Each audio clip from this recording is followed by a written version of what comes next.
Olá a todos, eu gostaria de agradecer o convite para falar um pouquinho desse tema tão importante que são as infecções sexualmente transmissíveis. Eu sou a doutora Moara Santa Bárbara, sou médica infectologista da Universidade Federal de Goiás e do Hospital das Clínicas da UFG. Esse tema é de grande relevância tanto na saúde pública quanto dentro da infectologia e da medicina como um todo. Nós falaremos um pouco das infecções, principalmente as bacterianas e as virais. E, iniciando agora, eu gostaria de colocar a primeira diferenciação de nomenclatura atual, em que houve a mudança. Antigamente nós chamávamos as doenças sexualmente transmissíveis, mas hoje o que é correto é falar as infecções sexualmente transmissíveis. Por quê? Porque grande parte dessas infecções podem não ter sintoma naquele momento e não representar uma doença em atividade. Elas são um grande problema de saúde pública, todas as pessoas podem estar expostas a elas e alguns grupos com maior vulnerabilidade. A presença delas pode aumentar a chance da transmissão pelo vírus HIV. Na maioria das vezes são preveníveis com o uso de preservativos, por exemplo, e tratáveis. Poucas delas não têm um tratamento eficaz. Algumas podem estar associadas a neoplasias e nós levamos em conta também o risco de doenças congênitas e complicações das gestações pelas principais doenças e infecções sexualmente transmissíveis. Atualmente, elas podem ser representadas por diversas formas de transmissão. Apesar de ser a sexual a principal, nós temos outras formas. Por exemplo, a transmissão vertical, materno-fetal, a amamentação, transfusão, exposição a pérfuro cortantes, mas nós vamos falar hoje da transmissão eminentemente sexual, que pode ser por exposição vaginal, anal ou contato direto com as secreções.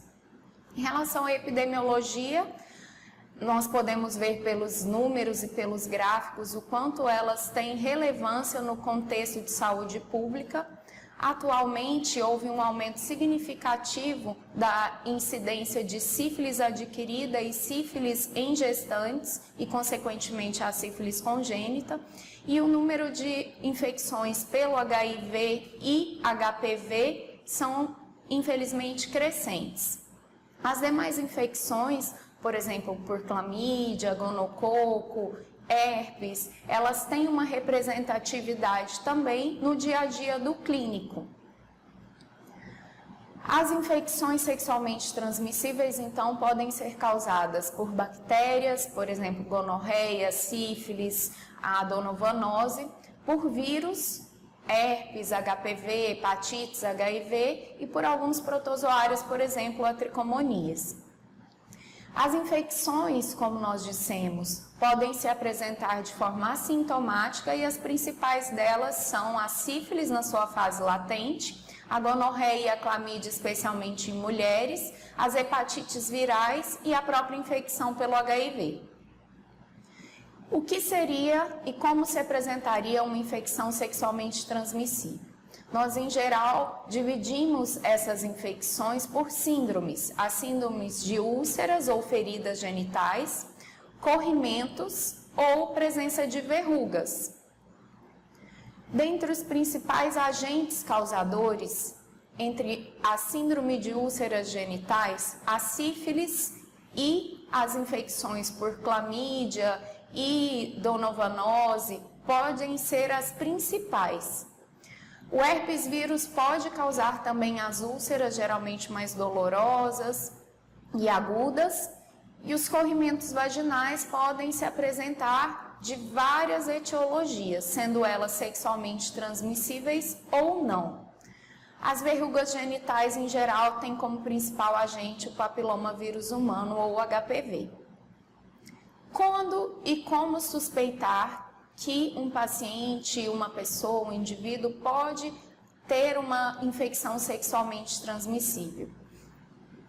Em geral, nós levamos em consideração sintomas, mas os números e a população a que é acometida pode nos trazer alguma suspeição. É importante que nós nos lembramos sempre da sífilis, que teve um aumento significativo da sua incidência nos últimos anos.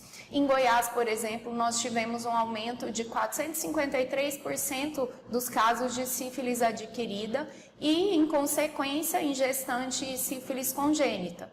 Onde existir um diagnóstico de sífilis, nós sempre devemos buscar diagnóstico das demais ISTs, porque a forma de transmissão é a mesma e em relação ao HIV, a presença delas aumenta a chance de transmissão deste vírus.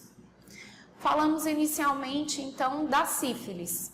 A sífilis é uma doença anciã de várias apresentações, que é causada pelo agente treponema pálido, que é uma bactéria, uma espiroqueta que não é cultivável em meios de cultura artificial.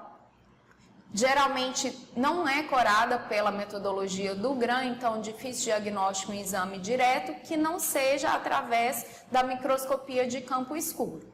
Algumas colorações podem auxiliar, mas em geral a principal forma diagnóstica da sífilis é através de exames sorológicos, que detectam anticorpos em pacientes ou indivíduos. Alguns deles identificam antígenos direcionados para o treponema pálido e outros não treponêmicos. Os exames treponêmicos mais usuais são os sorológicos, FT-ABS e o TPHA. O teste rápido de sífilis disponível pelo Ministério da Saúde também é considerado um teste treponêmico.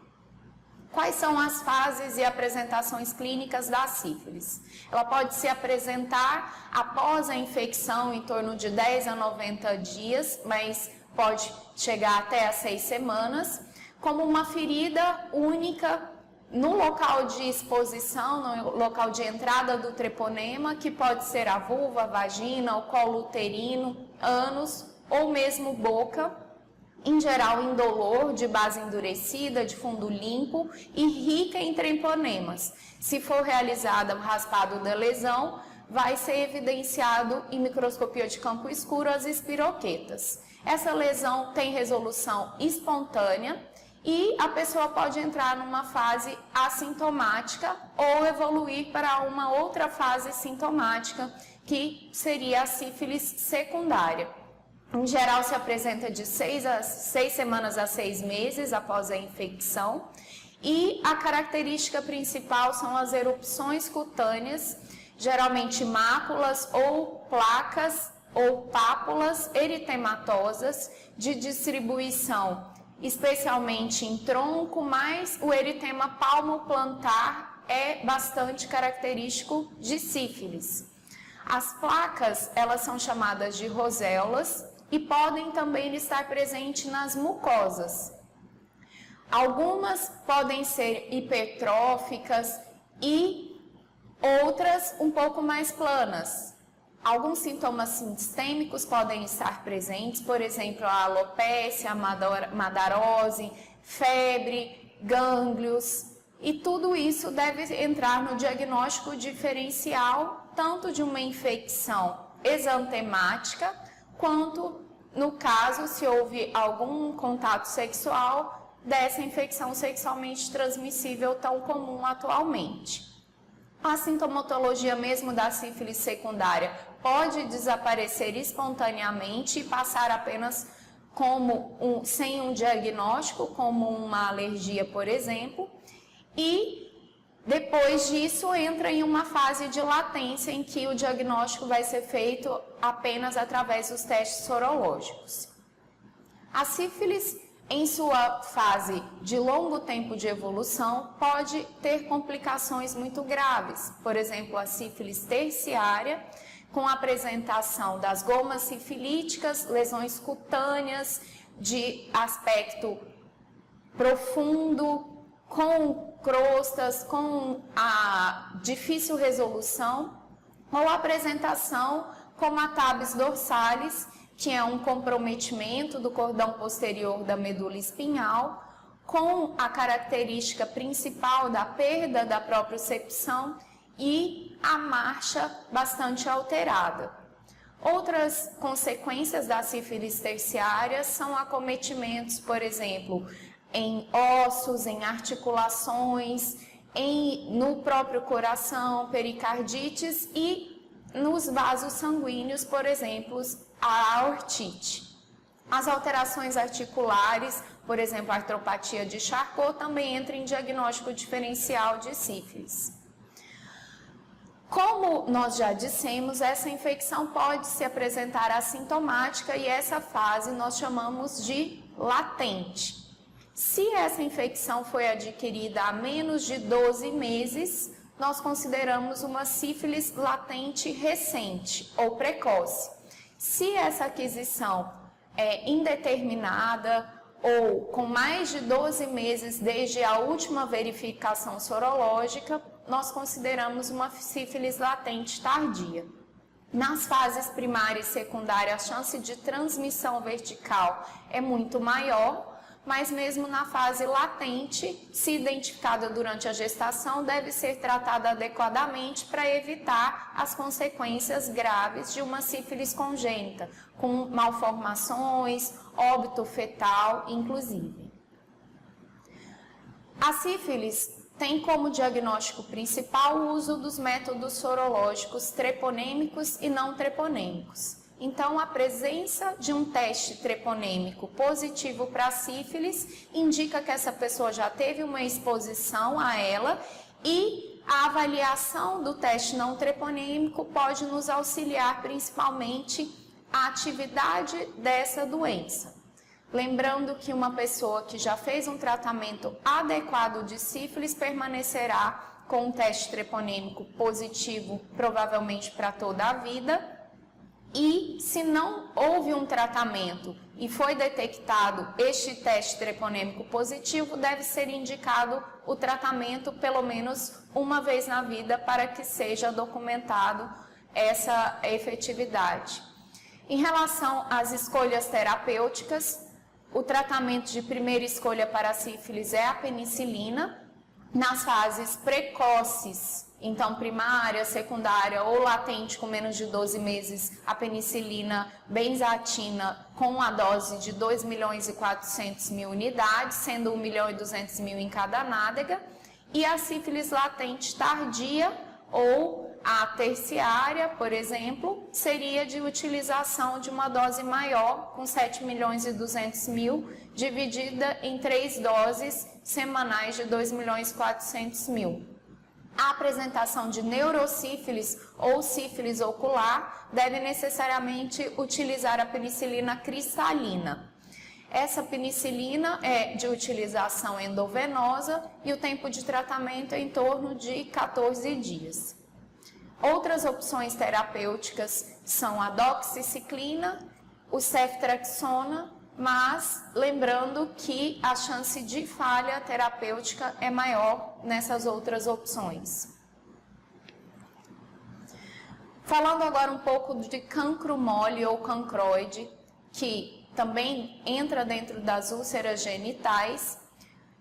O seu agente é o Haemophilus ducreyi, que é um bacilo gram-negativo, e a apresentação são lesões ulceradas, dolorosas, de bordas irregulares, que em geral tem um fundo sujo com exudato necrótico e odor fétido.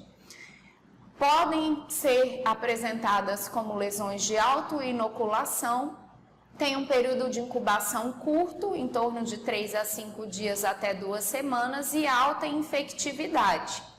Pode se apresentar como aglomerados linfonodais, principalmente inguinais, que são chamados de bubão, que podem ter fistulização e liquefação desses linfonodos, geralmente com apresentação de orifício único na metade das vezes.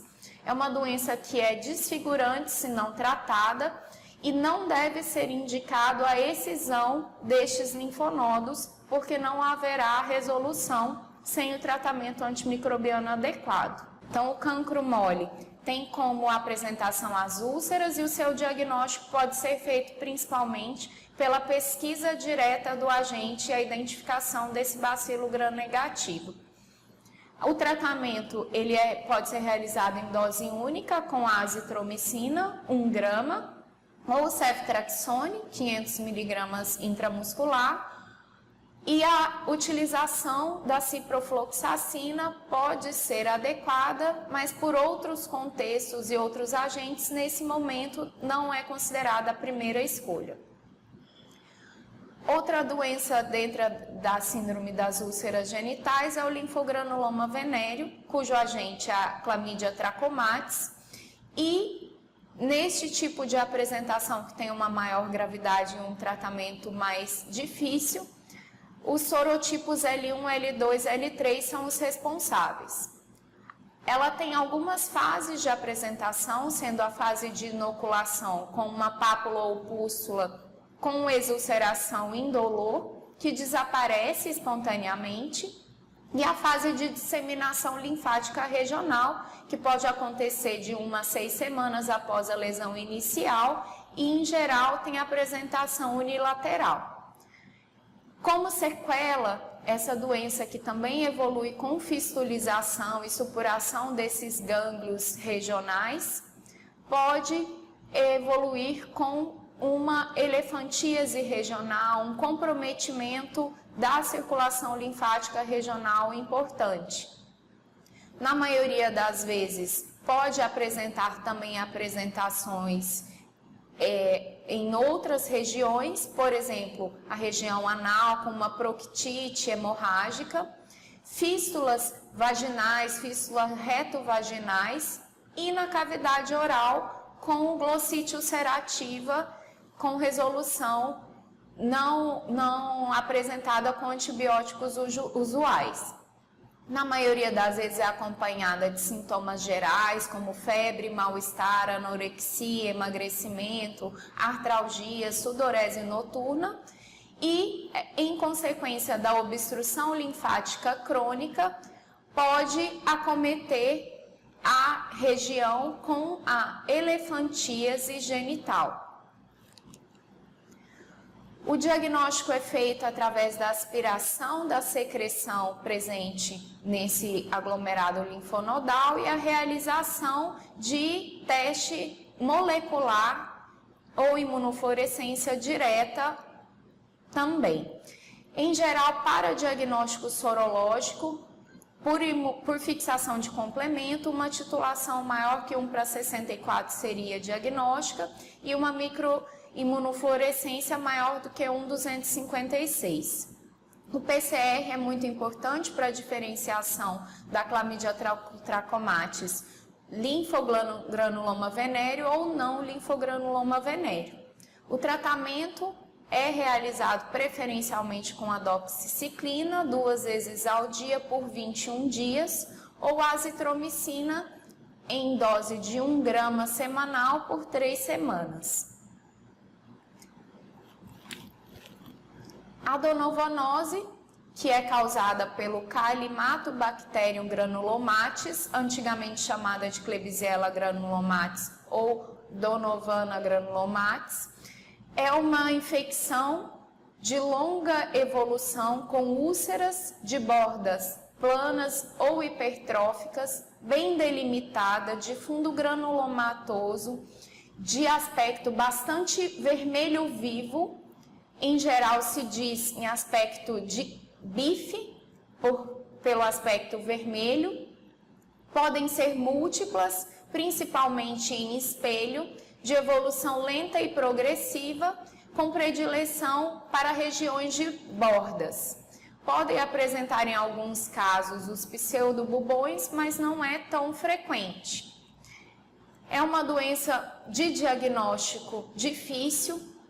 Principalmente deve ser priorizado a biópsia com as colorações especiais, onde vão ser identificados os corpúsculos de Donovan, que representam as bactérias no interior dos macrófagos.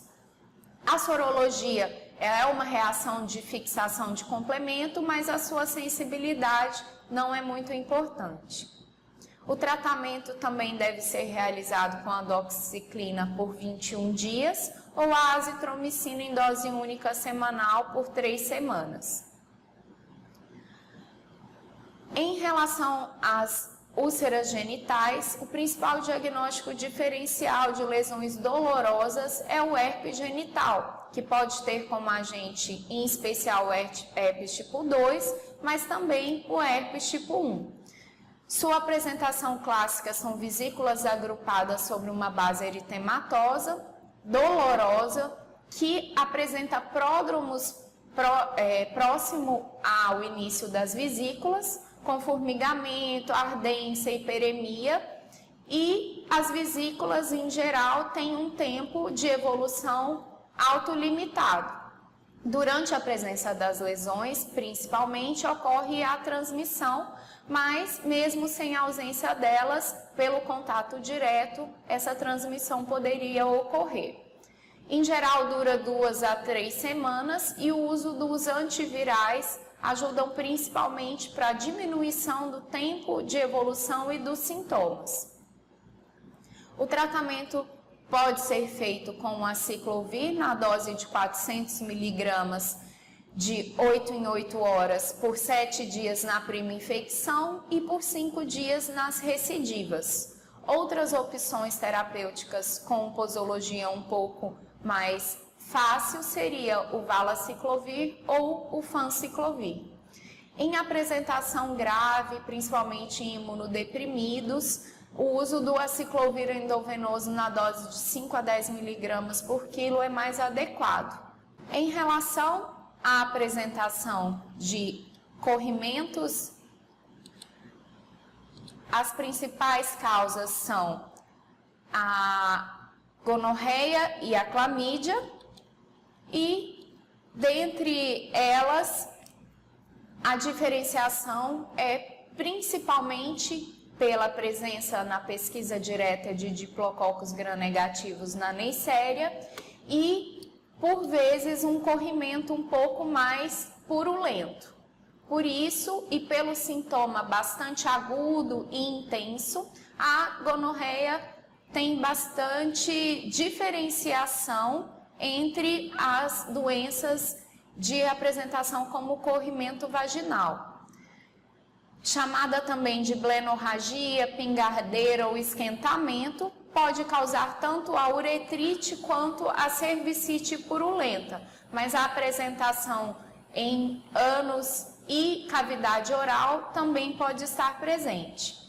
Em mulheres, em geral, tem uma apresentação assintomática da forma em cervicite e em homens, principalmente, muito sintomática na forma de uretrite. O aumento crescente da resistência bacteriana traz um desafio para o tratamento da gonorreia atual, sendo um dos principais agentes evidenciados como de alto risco para não disponibilidade terapêutica nos próximos anos.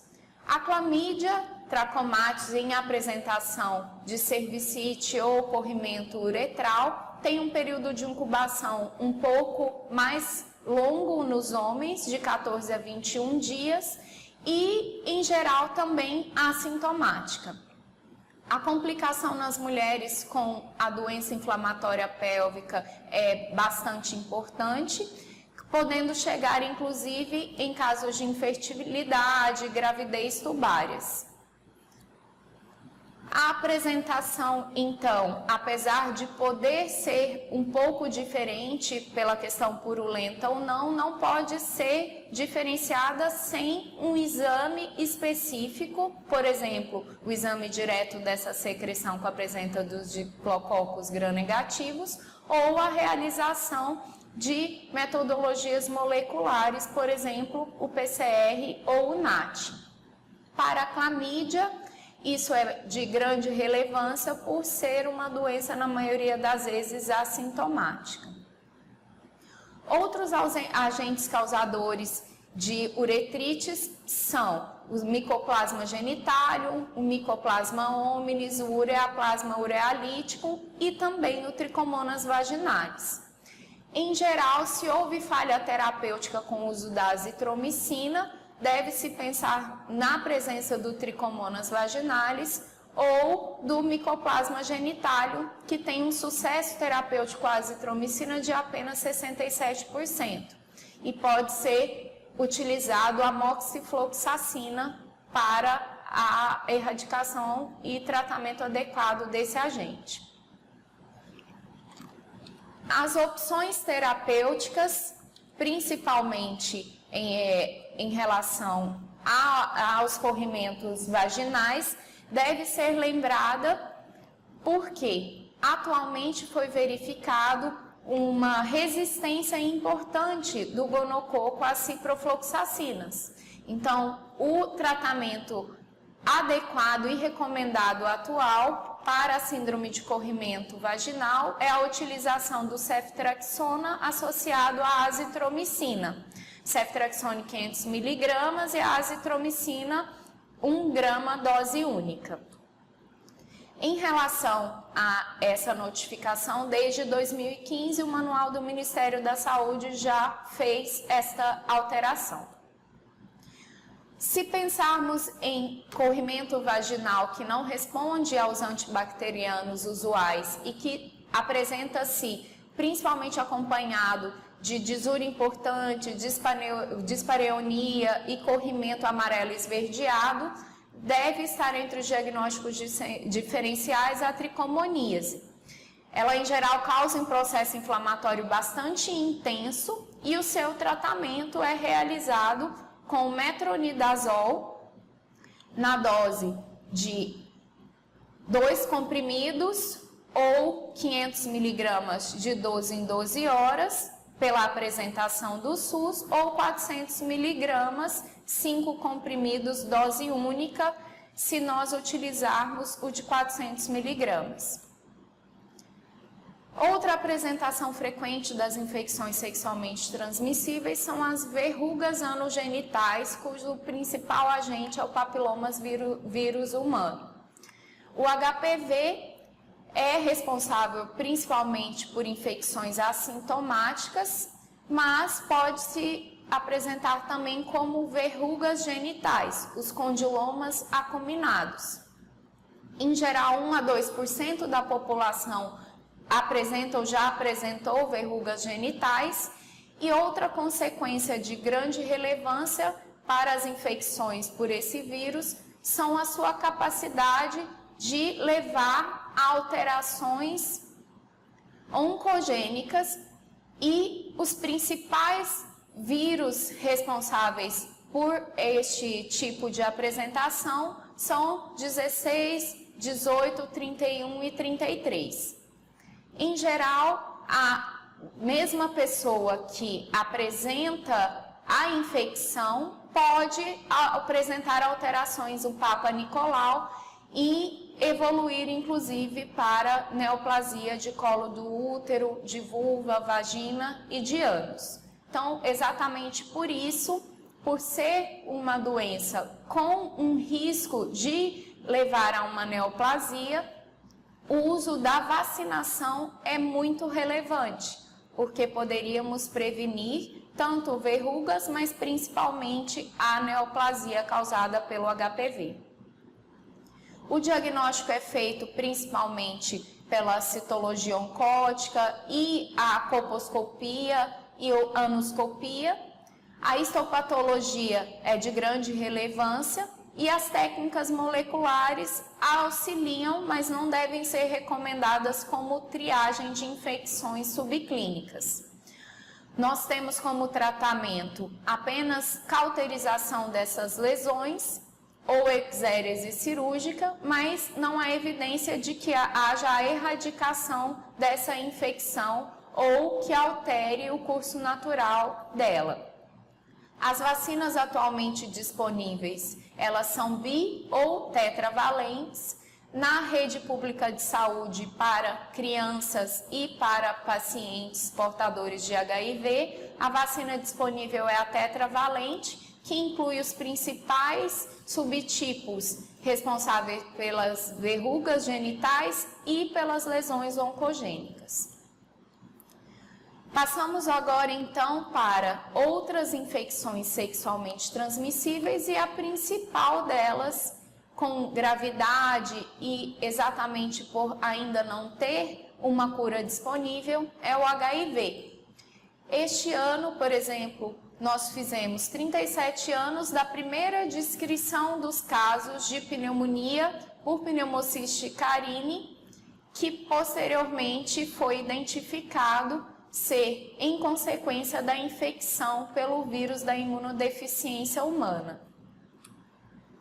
O HIV, então, é um retrovírus que se apresenta como HIV do tipo 1 ou tipo 2 e que causa a destruição de linfócitos CD4, levando a uma alteração da imunidade celular e, com seu comprometimento, leva a uma síndrome que foi caracterizada como a síndrome de imunodeficiência adquirida ou AIDS. Seu período de incubação é em torno de 1 a 3 semanas, podendo ser seguido de uma apresentação clínica inespecífica, semelhante a uma síndrome da mononucleose, que é a síndrome retroviral aguda. Pode ser caracterizada por febre, adenopatia, faringite, mialgia, artralgia, exantema, exulcerações, adinamia, cefaleia e alterações laboratoriais, por exemplo, como leucopenia, plaquetopenia. Portanto, dentre os diagnósticos diferenciais, deve-se ter as síndromes exantemáticas, tanto a síndrome da mononucleose, como, por exemplo, uma possível dengue que não tem uma resolução dentro de um período curto de tempo.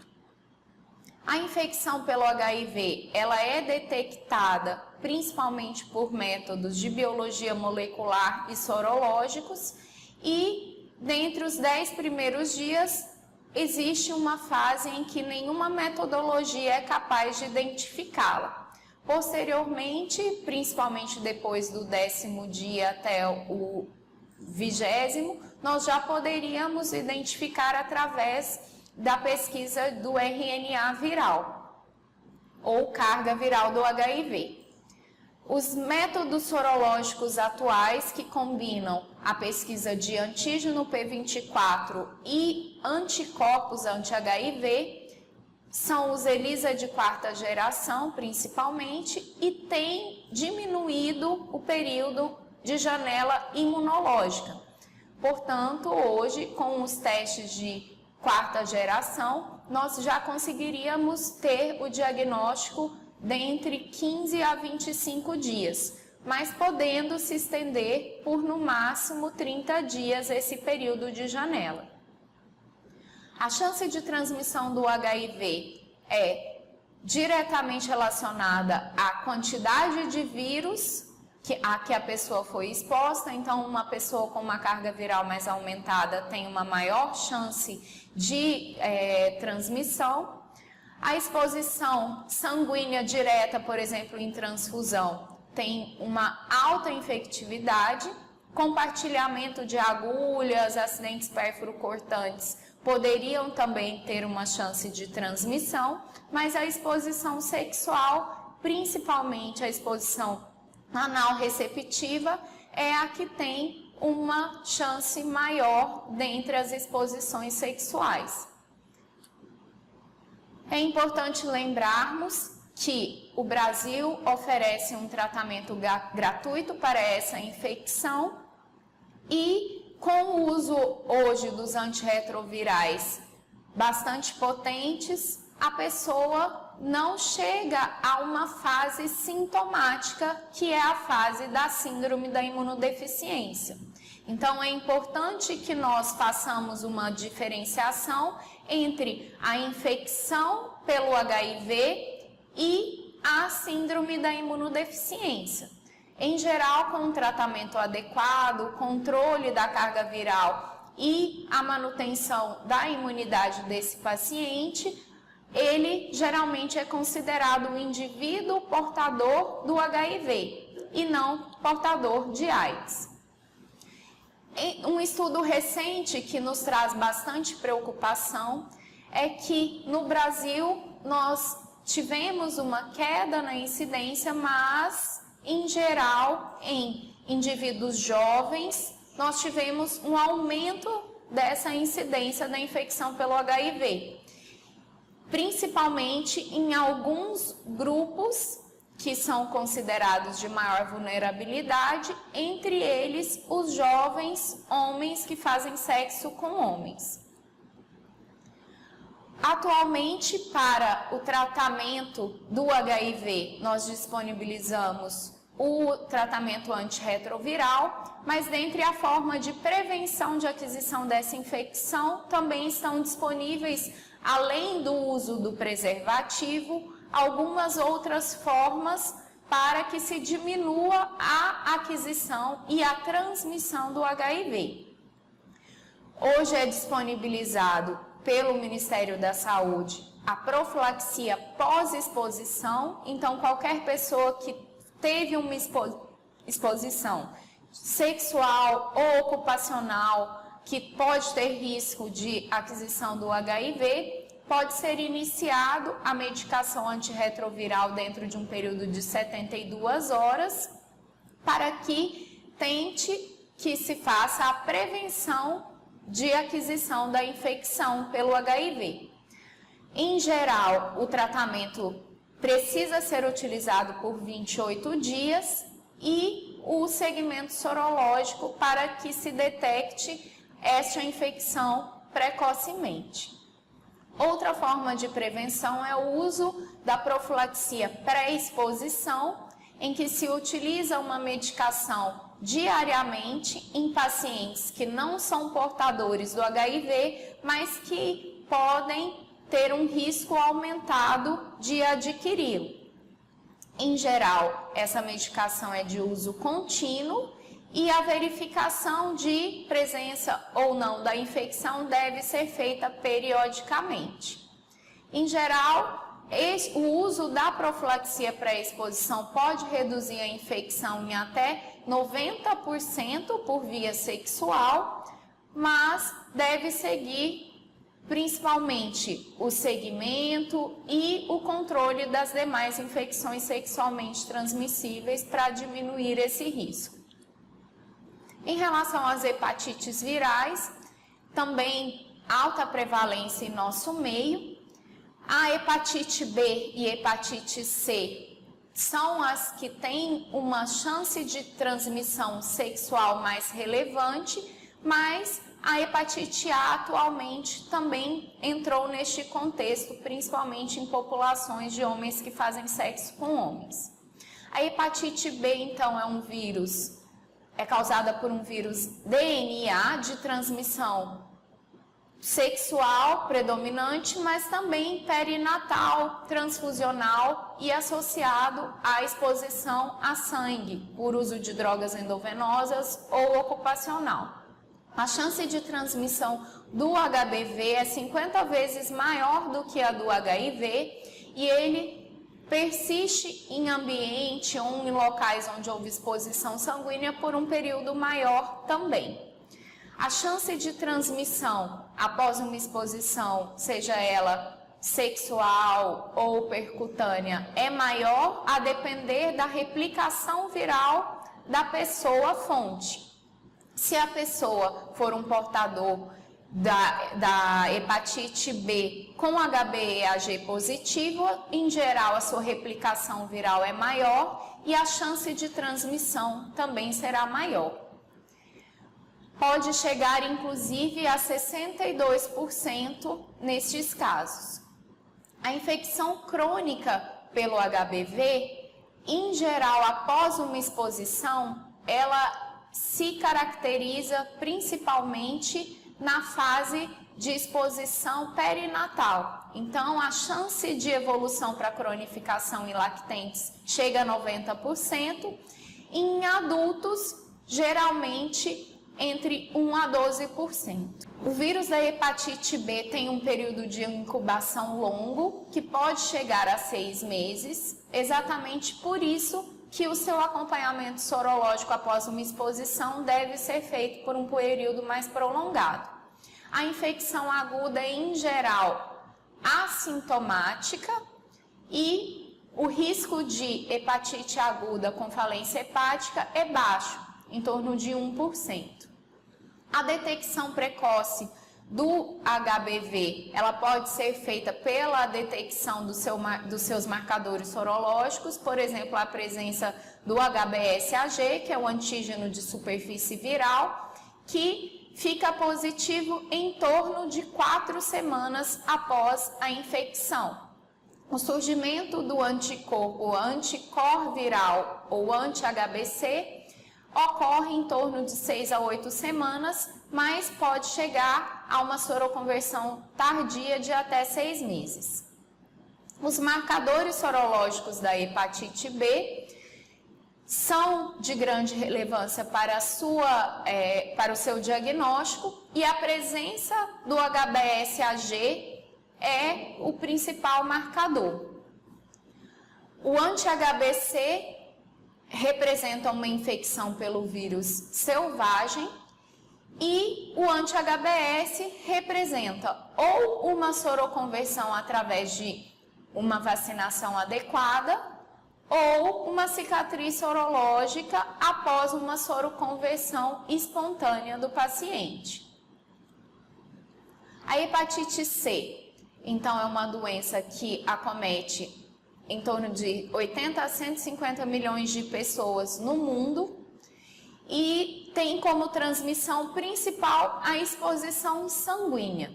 A exposição sexual é pouco frequente, mas é de grande relevância em populações usuários de droga, em HIV positivos e a presença de sexo traumático com presença de sangue.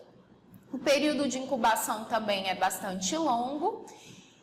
Em geral, o agente sorológico fica positivo entre 8 a 9 semanas após a exposição, mas pode surgir até após 24 semanas. O HCV-RNA ou PCR detectável para o vírus da hepatite C vai estar presente dentro das primeiras 3 semanas da infecção e aumenta progressivamente após isso. Pode ocorrer uma eliminação espontânea entre 25% a 50% dos casos e deve ser pesquisada em todos os pacientes que tenham alguma exposição a pérfuro-cortantes, em usuários de droga ou outras pessoas que apresentam infecções sexualmente transmissíveis. A hepatite A, como havia sido dito, tem como principal transmissão não sexual, a forma fecal oral, principalmente com alimentos contaminados, mas atualmente com surtos vividos na Europa, nos Estados Unidos, inclusive no Brasil, de hepatite A com a forma de transmissão possivelmente e principalmente sexual, deve ser aventada e orientada principalmente na população de homens que fazem sexo com homens. As estratégias principais de prevenção às ISTs é a orientação, o uso dos preservativos, o tratamento adequado dessas infecções para que se controle a cadeia de transmissão e, principalmente, a orientação de segmento. Após uma exposição, verificar as principais sintomatologias e os exames sorológicos que devem ser realizados em tempo adequado. A ampliação da detecção precoce dessas infecções é um fator extremamente importante, portanto, elas devem ser pesquisadas em todos os pacientes, incluindo os seus parceiros, para que seja feita essa detecção e o tratamento. Deve ser sempre feito o aconselhamento antes da realização e após a realização das sorologias. Em caso de identificada uma infecção sexualmente transmissível, realizar o tratamento adequado, ou por forma sindrômica ou por forma específica, se tivermos o diagnóstico etiológico, e repetir as sorologias com principalmente 1 mês, 3 meses e 6 meses, no caso de sífilis e HIV, mais precocemente, e as hepatites virais até 6 meses. Reforçando, portanto, a prevenção com o uso de preservativos. Em relação ao HIV hoje, então, as profilaxias pré e pós-exposição, e nas que tem vacina disponível, por exemplo, a hepatite A, B e o HPV, recomendar aos pacientes que atualizem o seu cartão vacinal.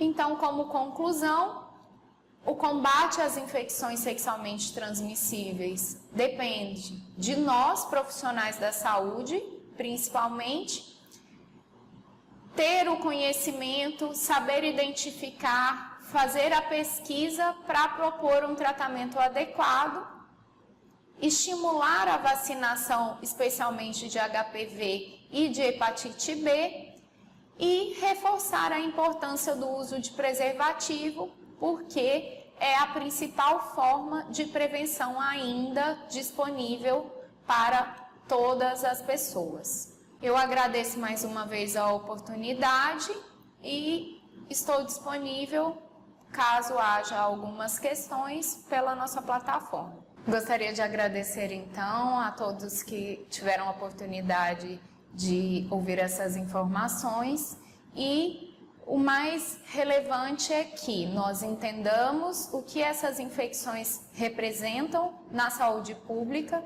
e o quanto é mais importante ainda diagnosticá-las e tratá-las adequadamente. Obrigada mais uma vez.